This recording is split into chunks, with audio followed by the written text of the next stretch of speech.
Сәлем достар, бүгін біз сіздермен меренговый рулет жасаймыз. Бұл рулет бізде барлықтарыңыздан бір тестен бір жасағанда шығатын әдемі әрі нәзік рулеттердің бірі. Міндетті түрде менің видеоммен жасап көріңіздер, және де тіркелмеген болсаңыздар төменде подписаться батырмасын басып, маған тіркеліп кетуді ұмытпаңыздар. Ал енді біз қазір бастаймыз. Бізге ең алдымен жұмыртқамыздың ағы керек, 6 дана, және де лимонная кислотадан кішкене ғана қосып жібереміз. Содан соң миксердің аз өлшемінен бастай отыра осылай көпіргенге дейін араластырып, содан соң өлшеп алынған қантымызды бір дестен қосып жіберместен аз-аздан осы миксерімізді ақырындап күшін қоса отыра жақсылап араластырып аламыз.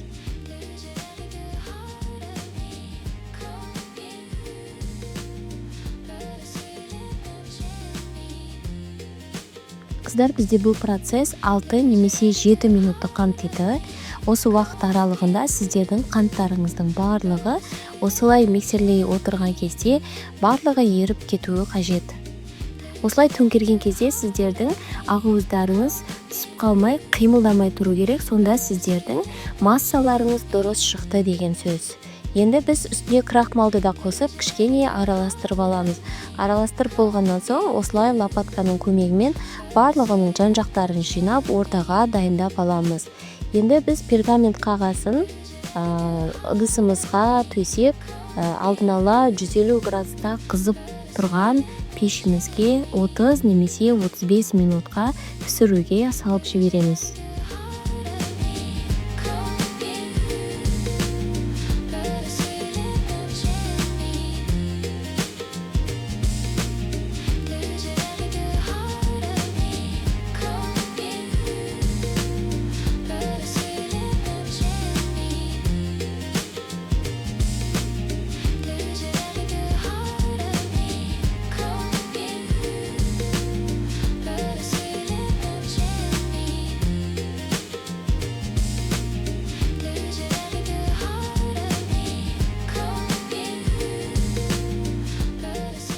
Мінекей қыздар, біздің меренгамыз дайын болды.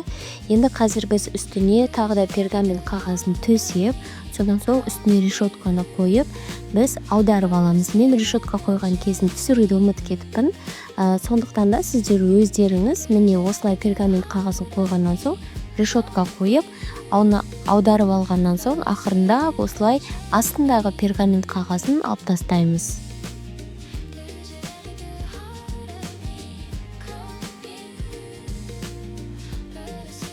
Енді біз бөлме температурасына суытуға қойып қоямыз. Ол бізде көп уақыт алмайды. 10-15 минуттың ішінде біздің меренгамыз суиды. Енді қазір суығанға дейін біз салмасын дайындап аламыз. Салмасына сливочный сыр мен сахарный пудраны араластырып, 33%-дан кем емес сливкемізді, және де міндетті түрде салқындатылған холодильникте тұрған сливкиді алып, ақырында барлығын бір тестен қосып жіберместен қоса отырып миксерімізбен қою масса болғанға дейін араластырып аламыз.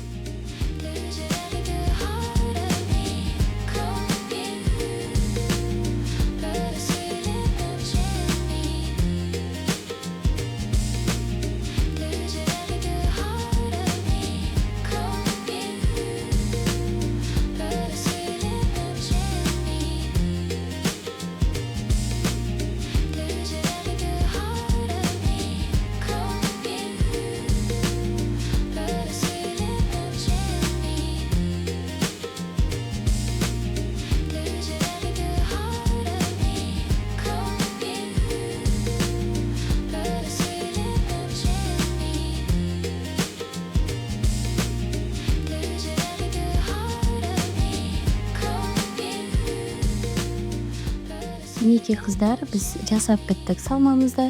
Енді меренгамыздың үстіне ақырын, қатты күшпен салып жібермеңіздер. Бұл бізде өте нәзік, сондықтан да ақырын ғана осылай бетіне жағып өтіңіздер. Содан соң менде ішіне бананды қостым. Сіздер өздеріңіздің қалауларыңыз бойынша кез келген көкөністің түрін қоссаңыз да болады. Яғни клубника қоссаңыздар да болады, малина қоссаңыздар да болады, немесе апельсиновый джемдарды қоссаңыздар да болады. Кез келген өз қалауларыңыздың түрін қоса берсеңіздер болады. Бананмен өте нәзік әрі жұмсақ болып шығады екен. Сіздерде бананмен жасап көрсеңіздер ерекше артық дәм береді екен. Мен сіздерге бананмен жасап көруге ұсыныс берер едім.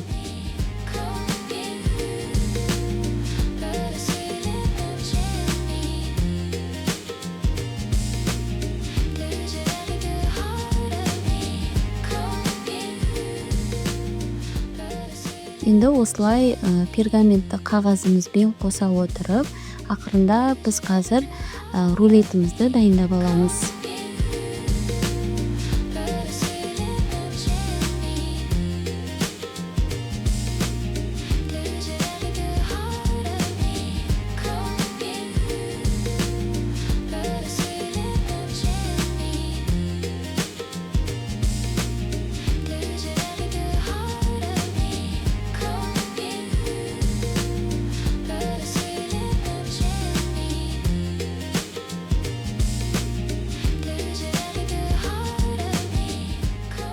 Мінекей қыздар, біз барлығын жасап біттік. Енді қазір жаңағы салмасынан қалған салмамызды алып, үстінен кез келген өздеріңіздің қалауларыңыз бойынша осылай ою өрнектеріңізді жасап шықсаңыздар болады.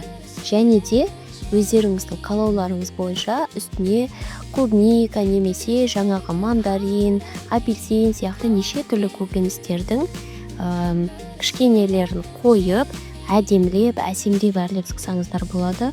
Олай болатын болса, сіздердің меренговый рулеттеріңіз вообще әдемі болып шығатын болады. Сондықтан да өз фантазияларыңызға қарай неше түрлі кез келген әсемдеп әрлеудің түрін жасасаңыздар болады.